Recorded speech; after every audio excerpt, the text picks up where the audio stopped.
আরে তুমি এসব কি করছো? কি শুরু করছে মানে? যা করার দরকার আমি তো তাই করতেছি।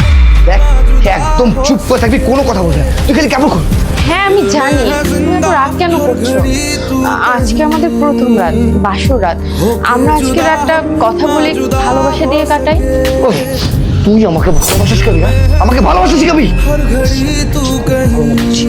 যেটা বুঝছি সেটা কাপড় কর, কাপড় কর। আরে দেখো, তুমি এসব কি করছো? দয়া করে তুমি একটু শান্ত হও, আমার কথাটা শোনো। আচ্ছা দাঁড়াও, তুমি এই দুধটা খেয়ে নাও। তোর তোর এই দুধ তুই খা, তাড়াতাড়ি খাবি। না না, আমি দুধ পছন্দ করি না, দুধ আমি খাই না, আমি খাবো না। ও আচ্ছা, তোর এখন দুধ পছন্দ না, নাটক করছিস। আরে না, আমি খাবো না, খাবো না আমি। তোর এত বড় সাহস, তুই আমার সাথে এই ধরনের ব্যবহার করিস? কি আমি এখন মজা দেখাচ্ছি।